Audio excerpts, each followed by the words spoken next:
With great love and respect in my heart, I welcome you from the holy city of Varanasi.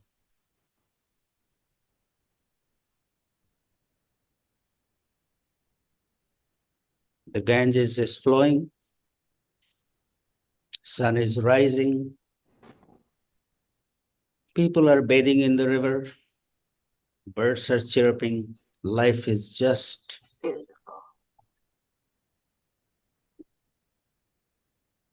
I know wherever you are, could be night, could be evening, could be middle of the day, but here it's early morning. Before we begin today, let's take a moment to arrive and settle down. So wherever you are, just pull your spine straight. Open your shoulders. Lighten your mind and close your eyes.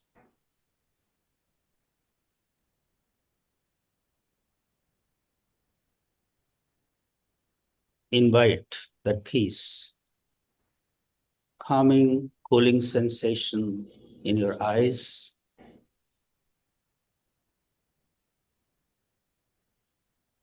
Relax your facial muscles, neck, shoulders, spine, softening the belly. Get grounded, grounded.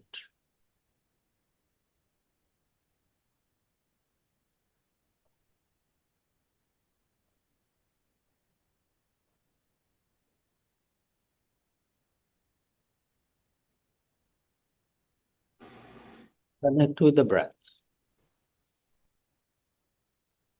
Breathing in and breathing out. How effortlessly the breath is coming in and going out.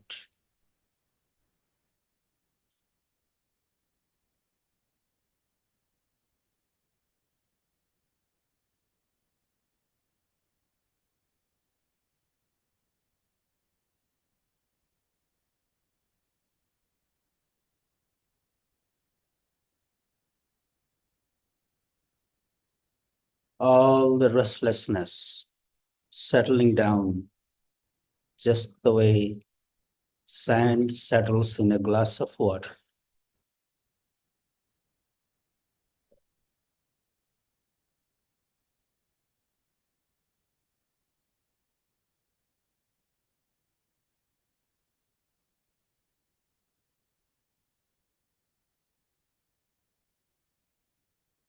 Softening your body once again.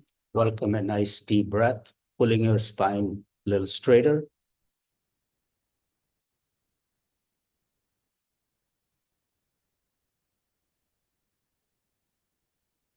Whenever you are ready, just pause the breath and hold the attention at the navel. A small triangle pointing downwards with a dot in the center at the navel. Light swirling around it. Breath is paused.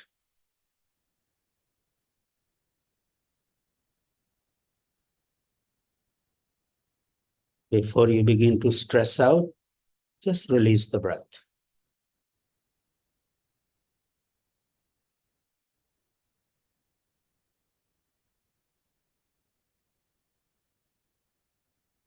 After a couple of breaths, pause it again at the same spot, same image.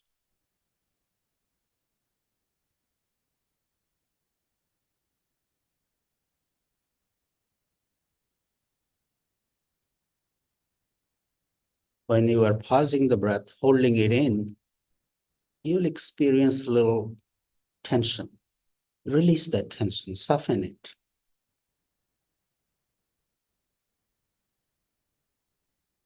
And release the breath before you begin to stress.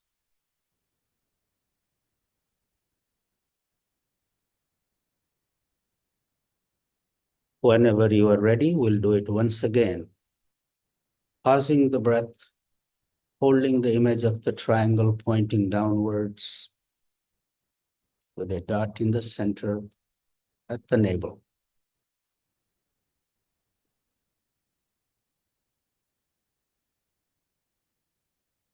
Calmness in the eyes, softness in the body, stillness of the breath.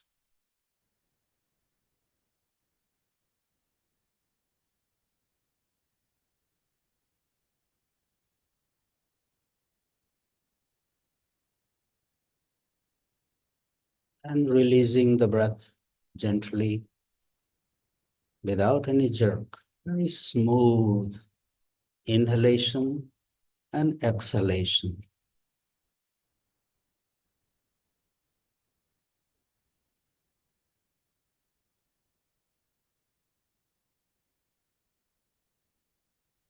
Opening the heart lotus with the next in-breath and closing with the out-breath. Opening with the next in-breath and pausing the breath.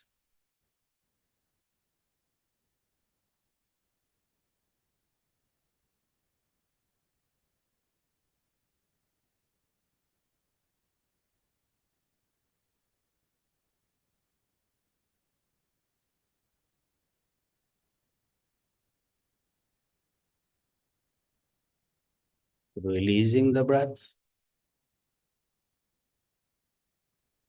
and welcoming again. Very smooth welcome. Heart lotus is fully open. Breath is paused.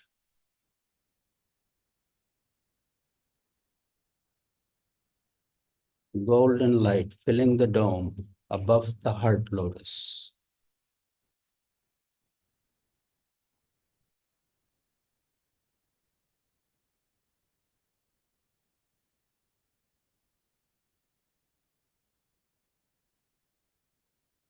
Releasing the breath before you stress.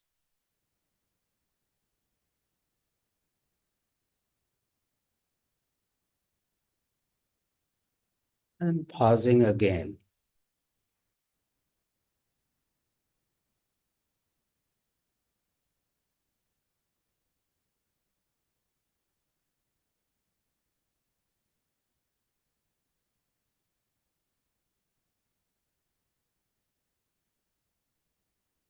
Releasing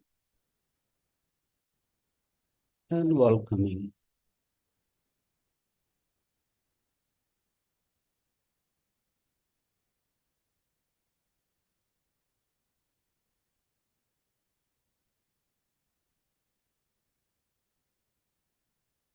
Now we move our attention towards the stillness of our eyes.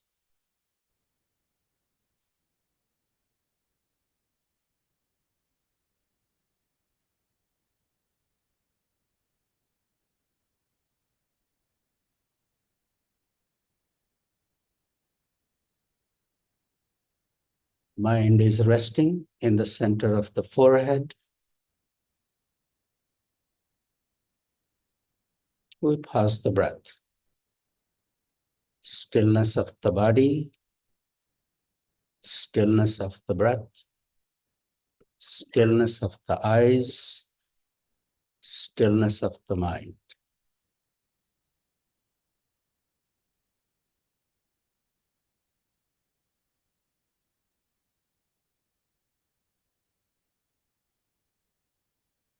Release the breath, let it come in and go out. Your eyes are still, mind is still, resting in the center of the forehead.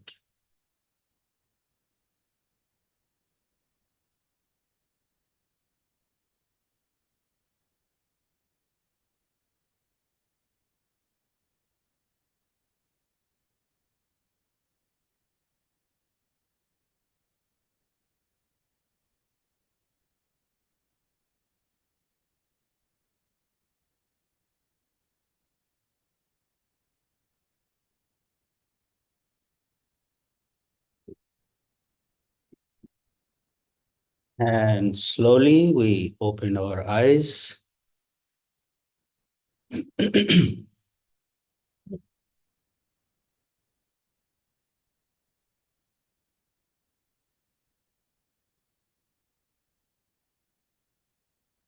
Thank you for taking this time.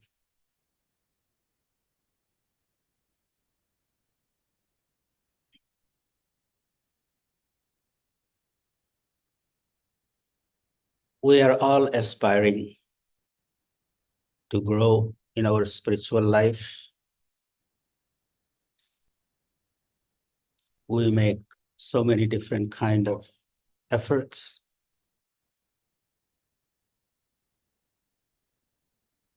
Sitting here, I have been watching what's happening with the Kumbh Mela, where all the holy beings, unholy beings gather. Some are going there who really have deep faith in their heart. Some are going just as a witness, just to have a little fun, to tell about it to others. It's a beautiful analogy of our life. We all want to be holy,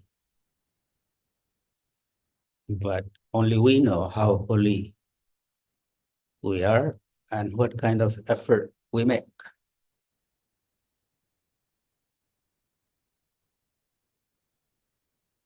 If you ask me, our tradition, our lineage, we worship Shakti. Shakti, which is behind every action, every thought in this creation.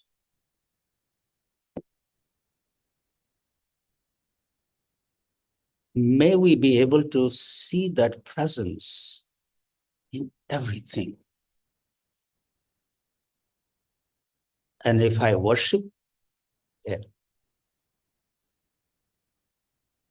am I able to see the sacredness, feel the sacredness in that action? Even what's happening inside me. Sometimes we get negative. We talk about negativity. We blame ourselves. We feel bad about ourselves. And if not that, we're talking about the fault in the other, shortcoming in the other. It's all negative.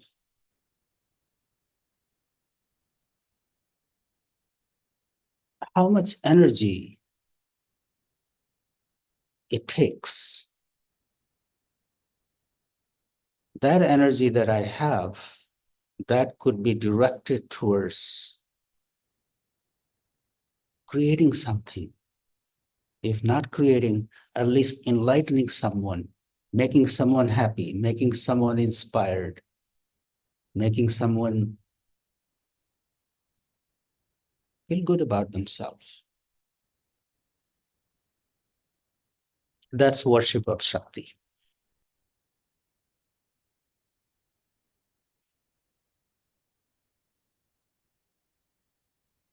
I'm talking to someone, they may be in a good mood,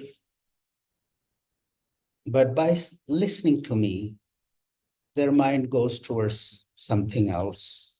They become negative. That's not worship of Shakti.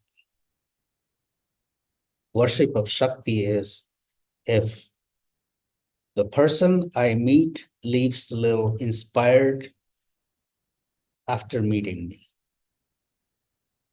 The place I visit, I leave it in a little better place than I found it. These are the two guiding principles of my sadhana. I try to remember that.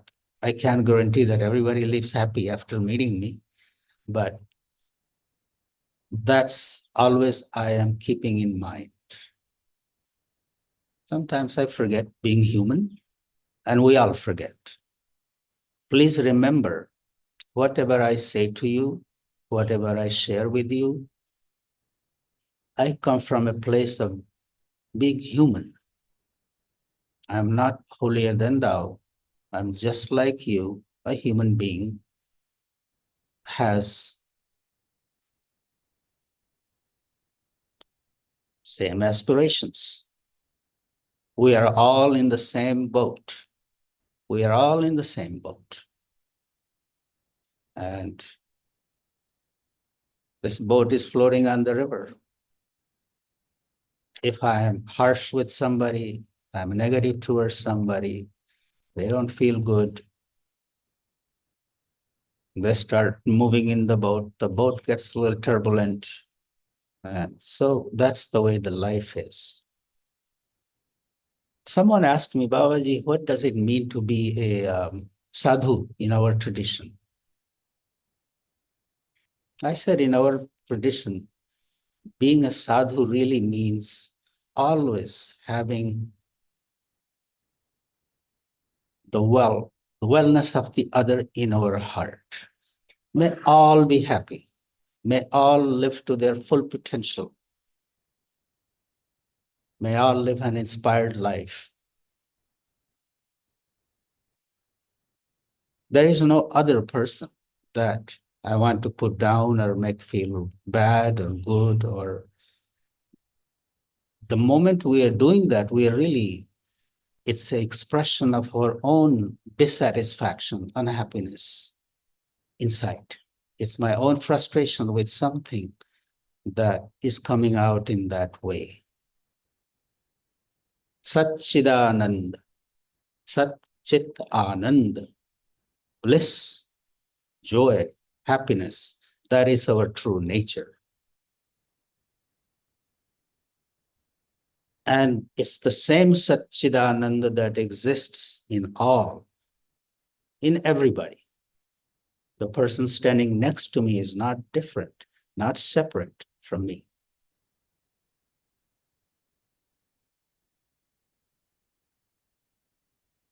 Person next to me is not separate from me.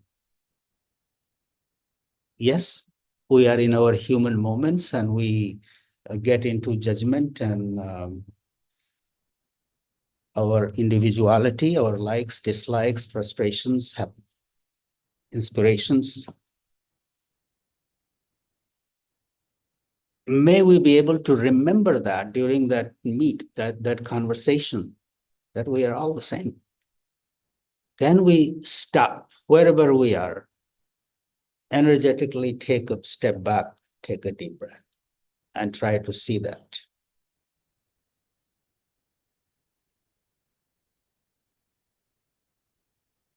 Those of you who I see in front of me on the screen have been with me for years. And you have noticed the practices that I share is very practical, very doable, something that we can practice.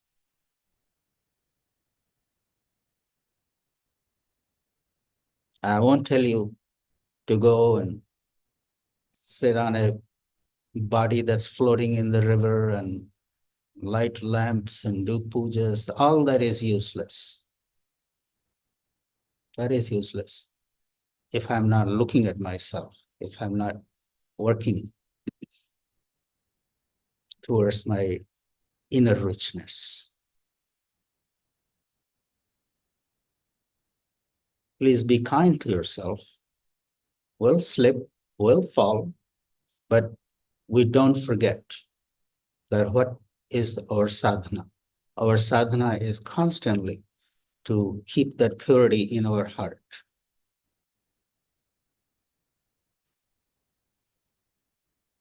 The negativity of any kind is it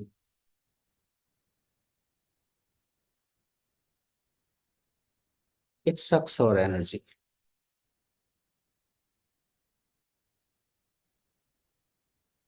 The energy that could be used to create good things, to inspire others, to inspire ourselves, just flows in a different direction.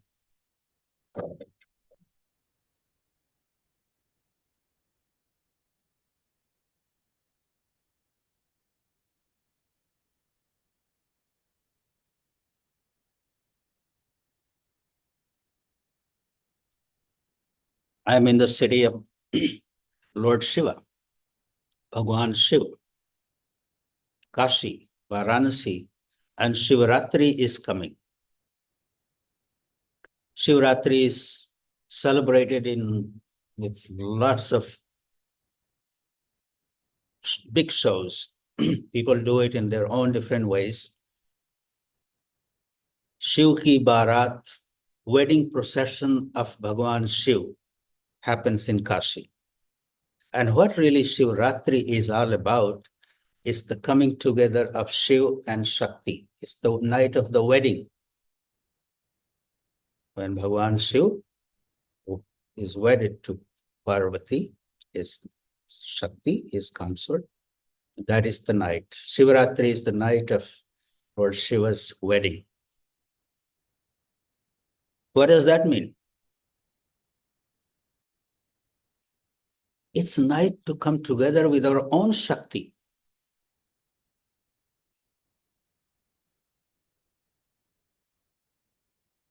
Sometimes, surrounded by problems and this and that, we feel depleted, we feel empty, we feel exhausted.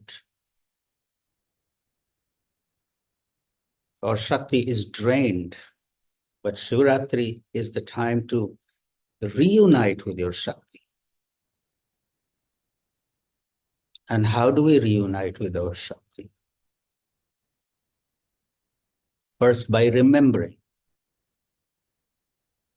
And if Shakti has gone away somewhere, she's unhappy, we try to call her back. Try to call her back. But first you have to be Shiv to call the Shakti back. Shiv is still, Shiv is pure, Shiv is simple. Shiv has the wellness of all in his heart.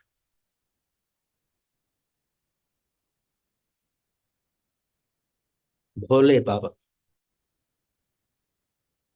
Bhagwan Shiv is very simple at heart. To tell you the story of his simplicity, there are many Shiv temples and there is a Shivling in the temple. Above a temple was a bell, golden bell that was hanging. One night a thief entered the temple, looked around, he couldn't reach the bell. He wanted to steal the bell. The only way to get to the bell was to climb on the Shivling and then untie it. As he climbed on the Shivling, Bhagwan Shiv appeared. He said, "Oh, son, I'm very happy with you." Many come, they just pour some water or milk or honey or sugar and intoxicants. But you have offered yourself. I'm very happy with you. Tell me, what can I give you? He is so simple. Without thinking what this person is doing, he just looked for the good. He looked for the positive. Sometimes, although having 99 good things, if a person has one bad trait, we keep hammering on it. If we want to awaken the Shiv within us, we have to look at that habit and try to change. Look for the good. If we have to talk to others, may we talk about the good things, good qualities of others that the listener could be inspired. So on this Shivaratri, may we make that little promise to ourselves. Look at our talk, how we talk to others. And can we make a little shift in it? And this will be the greatest gift we could give to ourselves and to the world on this Shivaratri. Anyway, I had no idea what I was going to talk to you about. I had not got into my coffee. Now I'm just having my coffee. And sending you my love and blessings from this holy city. Sending you the blessing of Baba Vishwanath, Lord Shiva. People from all over India come to Varanasi to go to the Golden Temple, have a darshan of that ancient Shivling. And the whole city is just jam-packed. All the crowd of the Kumbh Mela is descending upon the city because people who have come from all over India to go to this sacred gathering, they think, well, they're already here. Why not go to Varanasi, Kashi, and have darshan of Lord Shiva? So the city is not equipped to handle this masses of people. But Banarsis are very resilient. Their heart is very big. They have opened their heart at the cost of their own happiness, whether they like it or not. So they better choose to accept and welcome them and go through the hardship. But that hardship will be a little easier if they could find a little joy by just thinking that others who would never get this opportunity are getting this opportunity, and they're welcome in our city.